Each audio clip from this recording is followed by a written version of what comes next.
And being a top G is basically just about being your most formidable version of yourself, your most capable version of yourself.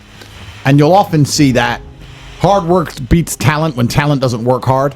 And it doesn't matter what genetic disposition you're born with. If you truly try your best, you can be in the top 1% of the planet. I have absolutely no doubts about it because we're living in a world which isn't even that difficult to excel in. The world's ultra competitive, but there are a few people like myself, my brother, the war room. We understand the game. We're trying our very, very best to win. But the majority of people out there, especially men, aren't even trying to win. They don't realize they're playing a game. And the reason for that is because the easiest way to keep people enslaved is for them to not realize they're in a jail in the first place. You put someone in a jail, they try and break out. You put them in a fish tank with a clear wall where they can see the outside world. And because they don't try to swim very hard, they never realize that they're actually constrained. They don't ever bump their head up against the perspex or the glass, which is preventing their ascent. So the majority of people in the world today do not realize they're in a jail. This has been done on purpose so that the majority don't resist, meaning that people like you who pay attention, who understand exactly how the world truly functions, can become ultra competitive and live lives worth living. And it's important that you do that now quickly before, one, the possibility of it happening or the difficulty required for you to achieve said things increases, and two, before everybody else realizes and starts trying to get out. You don't want to be trying to rush out the door once the building's set on fire, because then everyone else is trying to rush out the door. You might burn to death. You want to try and get out the door when you know a fire is coming and everyone else is busy enjoying, I don't know, whatever else is going inside. You may not be in our position, but if you're already working hard, you're already going to the gym, you're already training, you make sure that you're getting as much muscles as possible, as much money as possible, you're dedicated, you don't sleep in, you don't waste your time, you don't smoke weed, you don't play video games, you're focused on trying to become fantastic as a person, you can just ignore that girl. That girl who broke your heart or cheated on you, just ignore her. The most powerful move you can make is ignore her. Yeah, you could yell at her. Yeah, you could try and make her scared of you, blah, blah, stupid crap, right? That's not going to work. The powerful move is just to completely ignore her because you're on your ascent.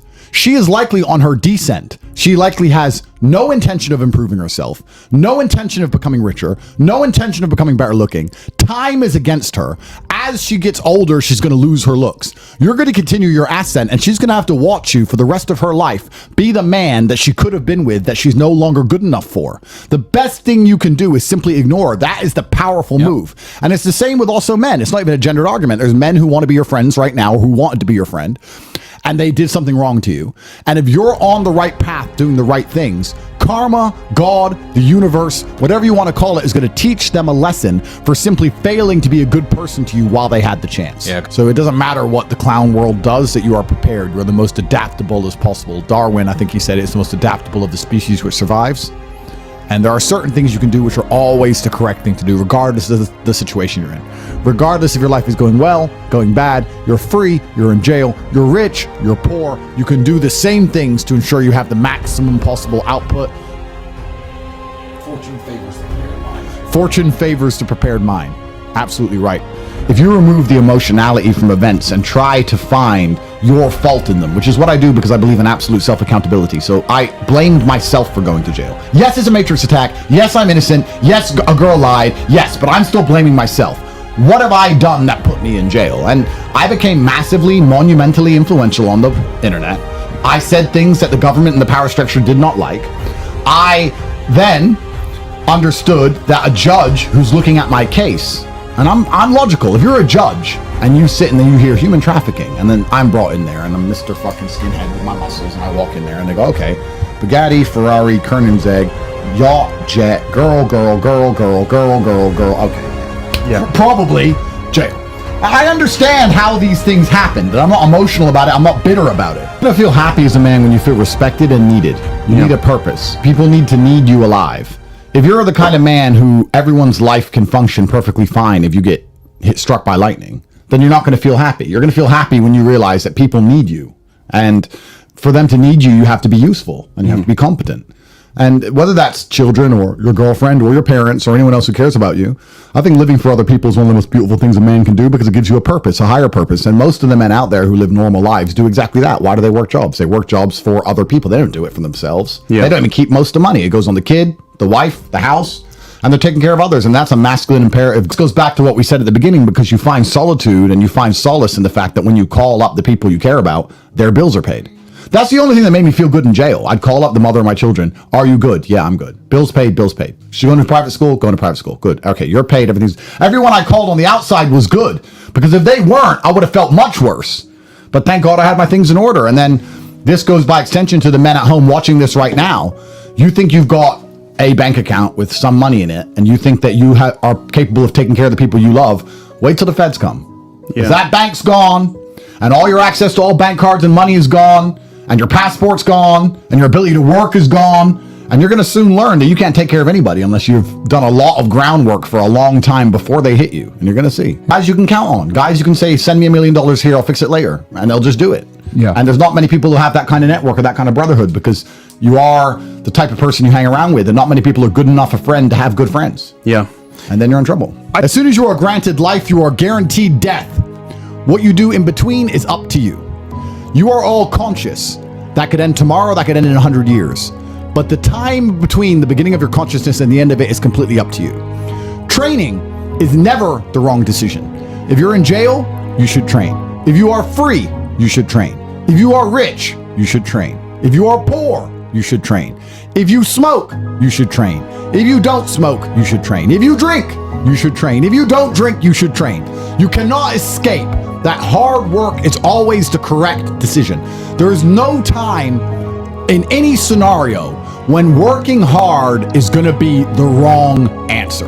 You should always try your very best in all things. I say this all the time. Every single time I go on a date with a girl and we're sitting in a restaurant, when we leave, I say, how many men do you think was in that restaurant? And she goes, oh, I don't know, 3 or 4. 3 or 4.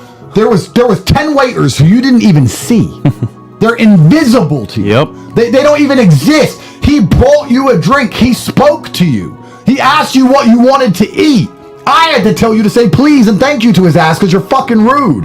You're 19. You ain't even fucking working. This dude's working 12-hour shifts. You're like, oh, water. I'm like, water, please. Fucking Get facts. get some manners. What's wrong with Facts. you? These girls, so if you're a man and your act ain't together, you're invisible anyway. So you're either going to be an invisible nobody or you're going to be a warlord, and you have to be ready for that war. I am ready to win this war and continue with my conquest of Earth and continue to try and inspire people to be the best version of themselves. And I am also very ready to go to fucking jail forever. I'm ready because it's not up to me. It's up to God. And if God decides I need to go to jail, then so be it. If I catch a 10-year stretch, it's going to derail my life for sure. But when I'm 65... or 70, and I talk about the time I caught a 10-year stretch in Romania on some bullshit and lived amongst the cockroaches and the killers in the mental asylum, at least I'm going to have a story from it. At least I'm going to be a better version of myself. I'm not afraid of these people. I refuse to live in fear because this is a choice I made. I made this decision to be this man, and I understood exactly what it comes with. And a lot of people at the bottom see all of the benefits. They see our cars, see the private jets, they see the girls, they see the status, and they want all of that, but they don't want the negatives, and that's why they're never going to get it. Yep. Because on your way up, you're going to start getting hit with the negatives. You're going to be derailed.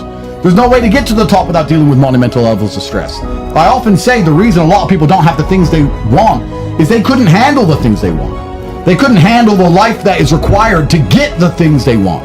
They simply would get anywhere near it and start to panic and pussy out and just go on holiday and hide on a beach and delete their social media. Even comments. Bro, mean comments. I've got street problems. You think I give a fuck about mean comments from some anon? It's difficult for me to put into words how much I don't care. But there's people out there that do care. Yeah. And then they think, oh, I want to be like Top G, but you can't handle a comment on the internet.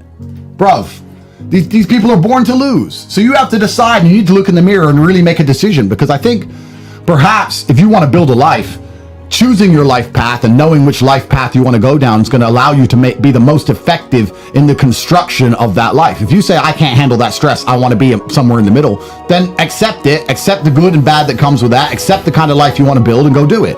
But don't sit there and say, I want to be Top G, I want to live this great life, and you're not prepared for war, because it's coming.